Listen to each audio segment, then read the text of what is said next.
Alright students, today we are continuing our transformation unit, and we're going to talk about another transformation called a reflection. A reflection is known as a flip. That's what they taught you in middle school.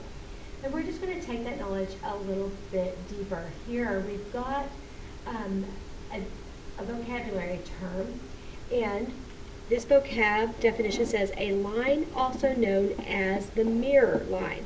You probably were taught that that was the line of reflection. Line of reflection. Okay, so here, this line that I'm highlighting now, that is going to be the line of reflection because we have this triangle here, and when we reflect it over the yellow line, we are flipping it over the yellow line. Notice how this image is dotted and the pre-image is solid. Okay, there are rules. There's coordinate rules or shortcuts for reflections. If you start off with a point, and let's say that the point is located at AB, and we know that it's being reflected over the x-axis, then what we know is that it is, these are going to change a little bit.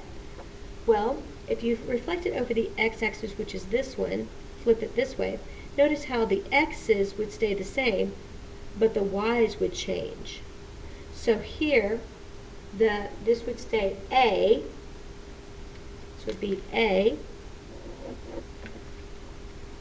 but the B would be the opposite, which is negative B.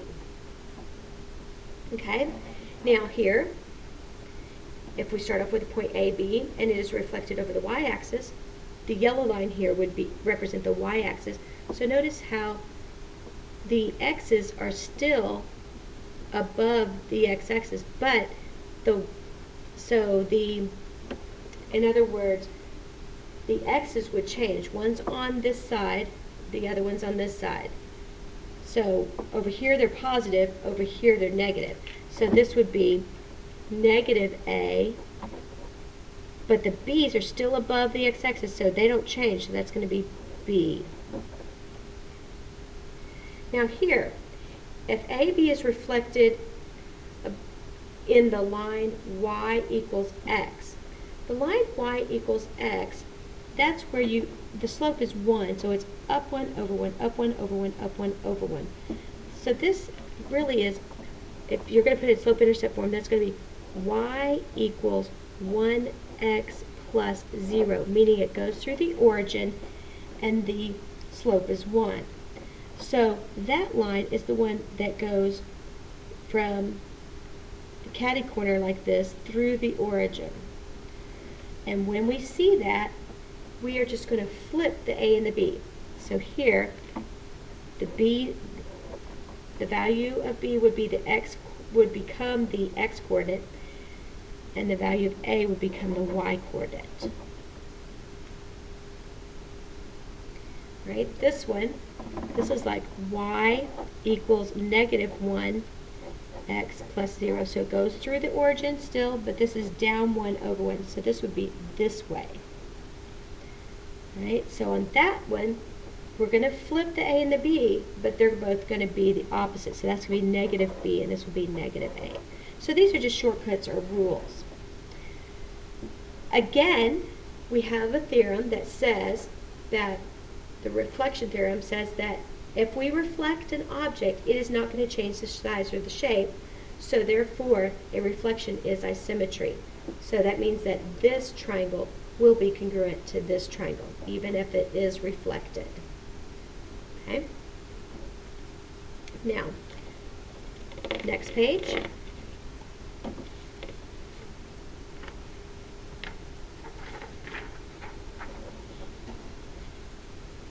Alright, on this next page, we're going to do a few examples. We're going to start off by graphing ABC. So this is going to be A is at 1, 2, B is at 3, 0, and C is at 5, 3. So this is A, this is B, and this is C. I'm going to use solid lines to connect the vertices because this is my pre-image. Then it says we are going to graph the reflection of A, B, C across the line x equals 2. So first of all, we have to find where is x equals 2. So you can make a t-chart, or you can just remember from algebra that when we see x equals, that's going to be like the y-axis, because remember it's opposite, and that's at positive 2. So what they're saying here is it doesn't matter what y is, x is always going to be 2. So if x is 2, y can be 0. X equals 2, y can be 1. x2, y could be 3. Y could be 4, y could be 5. It doesn't matter what y is, but here, this line right here becomes your line of reflection because this is x equals 2. Now what you do when you're graphing your image is you want to be the same distance away from your line of reflection, but on the opposite side. So here, this is 1 unit away, so over here, this is going to be 1 unit away. This is my A prime. A prime. Right? 1 unit away, so 1 unit to the left, that would be my B prime. And this is going to be 1, 2, 3 units away, so I go 3 units to the left, 1, 2, 3. This is my C prime. Right? Using my dotted lines, this is my image. Okay. So here, the next thing we can do is we can represent our image with a matrix. And so here, remember the x's go on top and the y's go on bottom. So here, A prime is located, start here at the origin. A prime is at 1, 2, 3, so 3, and 1, 2, 3. Oh, I'm sorry, 1, 2. So it's A prime is at 3, 2.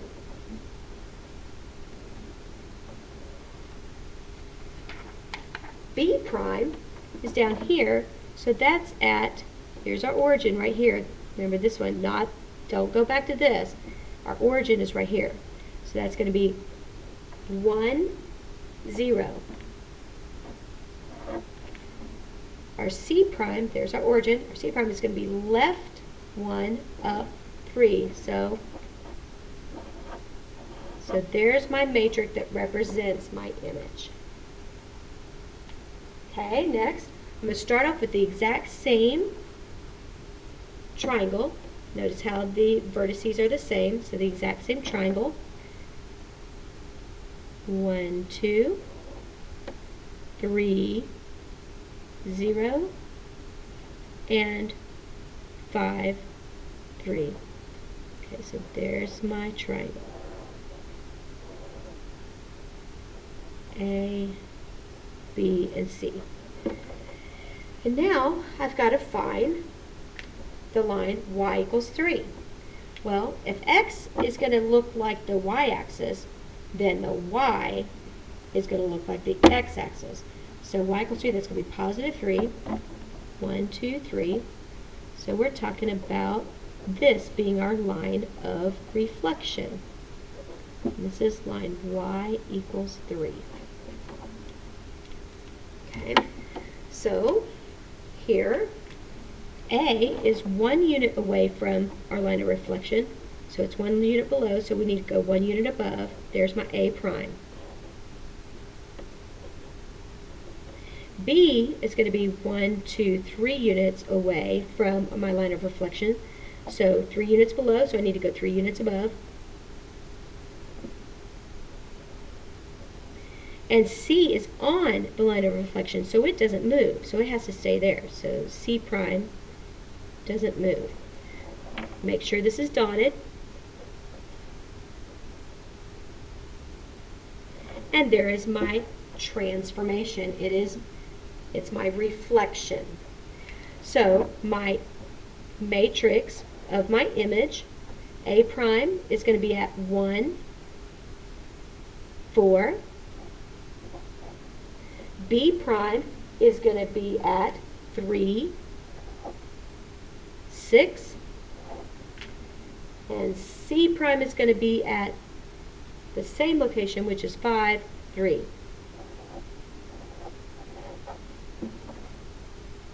All right, next. Here, I'm not graphing a triangle, I'm graphing a segment, CD.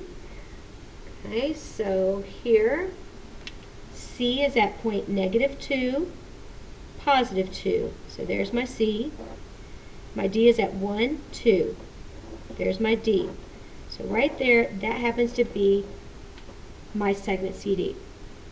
They want me to reflect this segment over the line y equals x. Now remember, y equals x, that's the same thing as y equals 1x plus 0. So here, there's 0. Then we're going to go up 1 to the right 1. Up 1, right 1, up 1, right 1, up 1, right 1. So here, this is my line of reflection.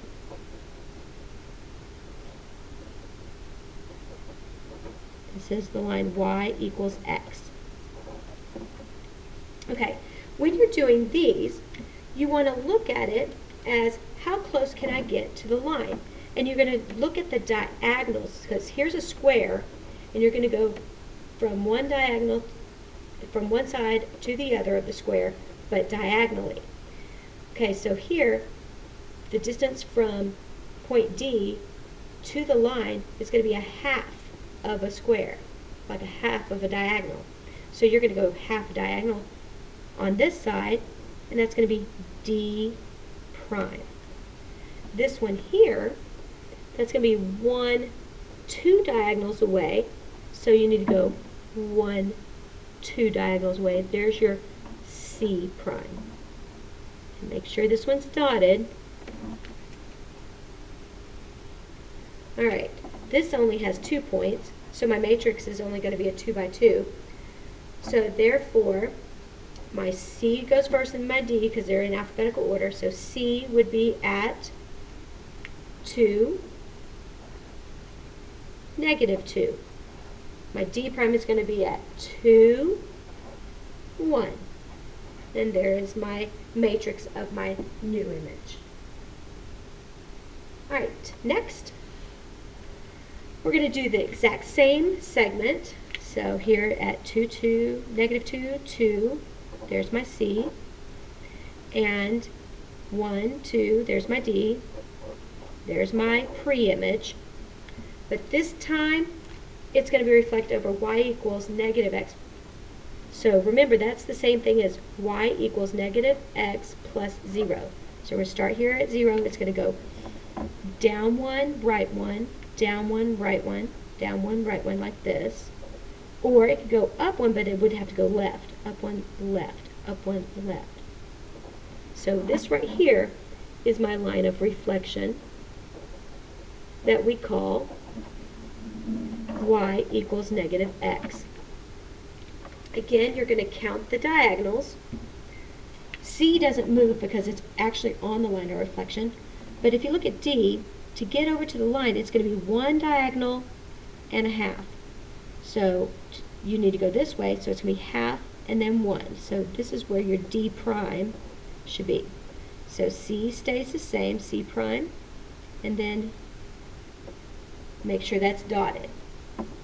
And ending with my matrix, my image matrix, that's going to be, C is going to be at the same thing, -2, 2, and D prime is going to change to -2, -1.